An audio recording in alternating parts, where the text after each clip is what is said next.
ay rated SPG. Striktong patnubay at gabay ng magulang ang kailangan. Maaaring may masiselang tema, lengguwahe, karahasan, sexual, horror o droga na hindi angkop sa mga bata.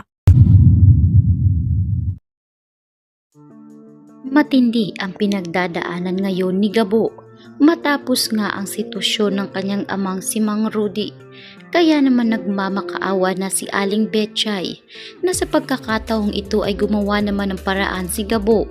Kaya naman naglakas loob na si Gabo na puntahan na itong si Tatang para makiusap doon na bigyan siya ng misyon dahil kinakailangan niya umano ng pera para maoperahan agad ang kanyang amang si Rudy.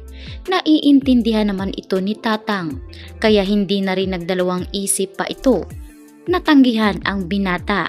Sa pagkakataong ito ay inilatag na agad ni Tatang ang bagong misyon ng ating bida at sinabing kinakailangan umanong makuha ni Gabo ang ginto mula dito kay Mr. Chan.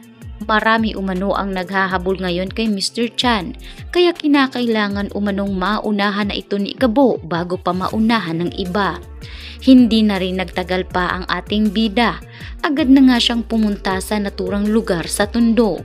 Matinding pagmamanman ang ginawa ni Gabo para mapasa kamay niya ang naturang misyon at matupad niya ang naturang utos nitong si Tatang. Kaya naman bumalik si Gabo sa isang jewelry shop na kung saan huli niyang nakita si Mr. Chan. At dito na rin nagulat si Gabo sapagkat katransak din ni Mr. Chan ang babaeng nakita niya na rin noon. Kaya kalaunan ay walang kaalam-alam si Gabo na isa palang operation ang ginagawa ng NCIA kasama si Sam.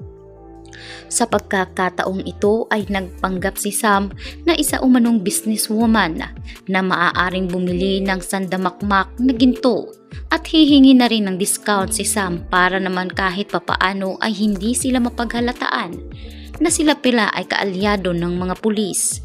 Ngunit hindi rin naglaon ay tatraydo rin pala itong si Sam. Agad ngang tatawag itong si Pia sa pinakamataas na angkan ng mga Zafra. At dito niya inamin na may operasyon umanong magaganap mula sa kanilang mga alyansa at dito nga kay Mr. Chan.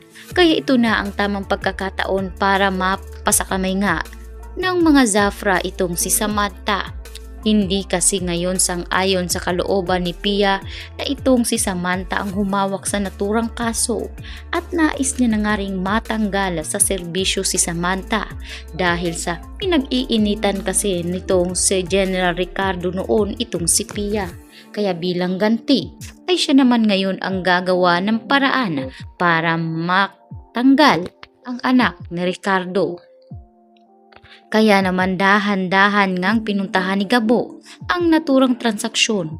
Dito siya nakinig ng mabuti. Walang laman ang isip ng ating bida kundi makuha ang ginto. Dahil itong ginto na ito ang tunay na makakasalba sa buhay ng kanyang amang si Mang Rudy. Kaya naman na magkaroon ng aberya ay kinuha na rin ni Gabo ang pagkakataon para lusubin itong si Mr. Chan. Habang itong si Lucas ay galit nga na pinagbababaril itong si Samantha.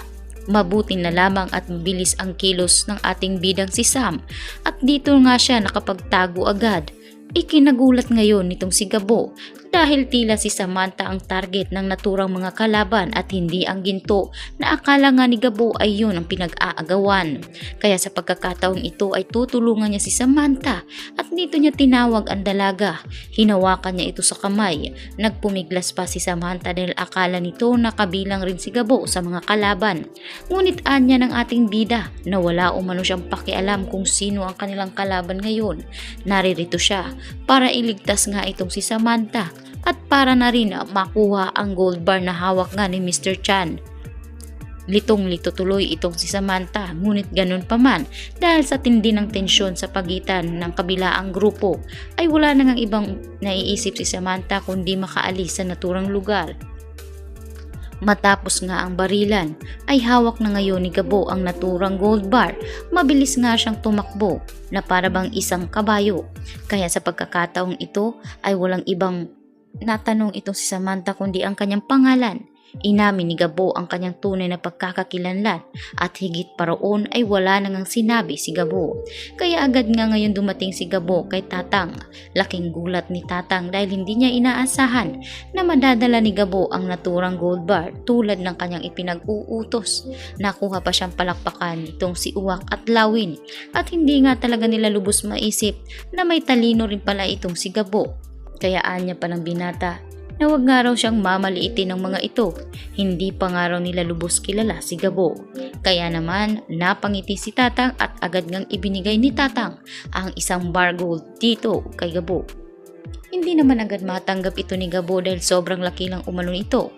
Ang nais lang naman ni Gabo ay pera para nga makapagpa-opera na ang kanyang amang si Mang Rudy.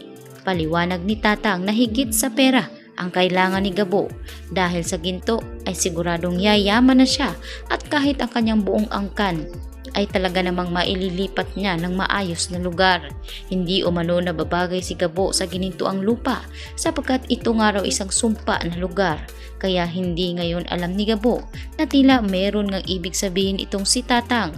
Malalim rin ang alam ni Tatang tungkol sa mga naunang ginto na nakita sa minahan kasama si Ricardo at ang ama nitong si Mang Rudy. Kaya sa pagkakataong ito ay kilalang kilala na rin ni Tatang itong si Mariano dahil tanging si Mariano lang naman ang nagtraidor sa dalawa at siya ang nagnakaw sa mga bar gold na ibinenta naman ni Mariano dito sa mga Jacinto.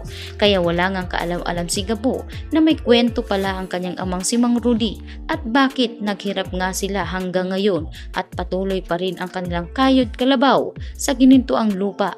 Kaya sa pagkakataong ito ay mabilis na rin sa 4:00 kung bumalik si Gabo sa ospital para sabihan ng mga doktor na isinagawa na agad ang naturang operasyon sa kanyang ama.